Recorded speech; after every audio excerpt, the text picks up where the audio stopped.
तो जो बात ईरान हमेशा कहता रहा कि पूरा अरब मुल्क जो है वो ईरान के साथ खड़ा हो, चाहे वो शिया हो या सुन्नी हो। नमस्कार, मैं हूं नील। और अब यही बात अर्दगॉन भी कह रहे हैं।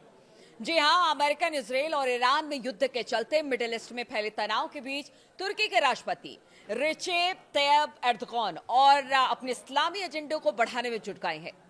मध्य पूर्व की बात की जाए तो मध्य पूर्व में जंग की आंच के बीच एर्दोगान ने दुनिया के मुसलमानों से एकजुट होने की अपील की है।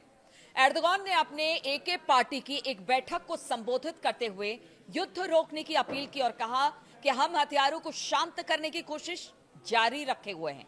यानी उनका कहना है कि हमारी कोशिश हमेशा से यही थी कि अरब मुल्कों में अमन शांति बनी रहे, किसी तरह से यहां पर अशांति ना हो, और आज भी हम यहां पर जिस तरह की स्थिति है उसे शांत करने की कोशिश जारी रखे हुए हैं।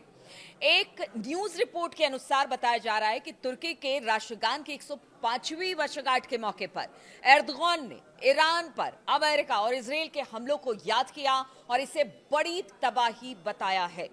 तुर्की के राष्ट्रपति की टिप्पणी ऐसे समय में आई है जब अमेरिका और इजराइल ने ईरान के खिलाफ बड़े पैमाने पर हमले जारी रखे हुए हैं। इन हमलों में खमेनी समेत कई शीर्ष रैंकिंग ईरानी अधिकारियों की हत्या कर दी गई। ईरान के इंफ्रास्ट्रक्चर को भारी नुकसान हो रहा है। ईरानी लोग हर दिन जिंदा रहने के लिए संघर्ष कर रहे हैं और इसी बीच ये बयान सामने आया है। तुर्की में इस्लामिक खिलाफत का दौर लाने का सपना रखने वाले एर्दोगान ने इस्लामिक एकता के नजरिए पर जोर दिया। उन्होंने कहा कि हमने अपने क्षेत्र के लोग, जिसमें कि ईरानी भाई भी शामिल हैं, शिया, सुन्नी, तुर्क, कुर्द के तौर पर नहीं देखा है, हम कभी देखेंगे भी नहीं। एर्दोगान ने कहा कि हम हर उस व्यक्ति के साथ खड़े हैं जिनके साथ गलत हुआ है या जो पीड़ित है। हम नस्ल, संप्रदाय, धर्म, भाषा या मूल रूप के आधार पर भेदभाव को नकारते हैं। एर्दोगान ने सभी मुसलमानों से एक होने की अपील की है और कहा कि हमारा सुन्नीवाद या फिर शियावाद जैसा कोई मजहब नहीं है, हमारा सिर्फ एक ही मजहब है और वो है इस्लाम। हजरत अली हमारे हैं, हजरत उमर हमारे हैं, हमारी माँ हजरत आयशा हमारी हैं और माँ हजरत जैनब भी हमारी हैं। तो इस तरह की बात एर्दोगान कर रहे हैं क्योंकि अब सारे मुस्लिम देशों को एक साथ चलने का आह्वान एर्दोगान ने कर दिया है। एर्दोगान ने ईरान पर हमले के वैश्विक असर के बारे में चेतावनी दी। तेल की बढ़ोतरी कीमतों का जिक्र करते हुए कहा कि सिर्फ लड़ाई में शामिल देश ही नहीं बल्कि पूरी दुनिया इसकी कीमत चुकाने की तैयारी कर रही है।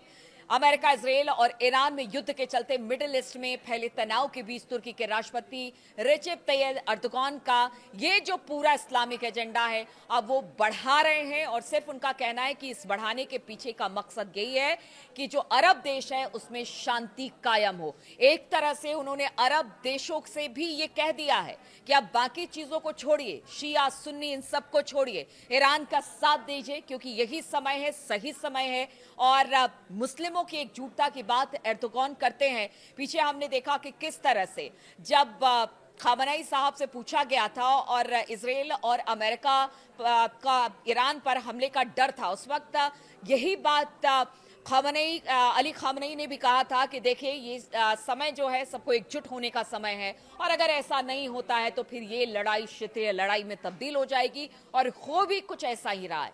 अब एर्दोगान भी इस बात को कह रहे हैं कि देखिए अब ये समय है कि पूरे अरब मुल्क को एक होना पड़ेगा। शिया, सुन्नी और बाकी जितने भी समुदाय हैं वो अलग अलग धड़े में ना बटे बल्कि इस्लाम धर्म को मानने वाले जो भी हैं वो एक साथ खड़े नजर आए। अब देखना होगा इस युद्ध को लेकर एर्दोगान का ये बयान और उसके बाद बढ़ते तनाव के बीच आगे ये पूरी जंग क्या मोड़ लेती है। लगातार इस पर हम आपको अपडेट देते ही रहते हैं। हमारे साथ बने रहिए। फिलहाल बहुत बहुत शुक्रिया मेरे साथ जुड़ने के लिए।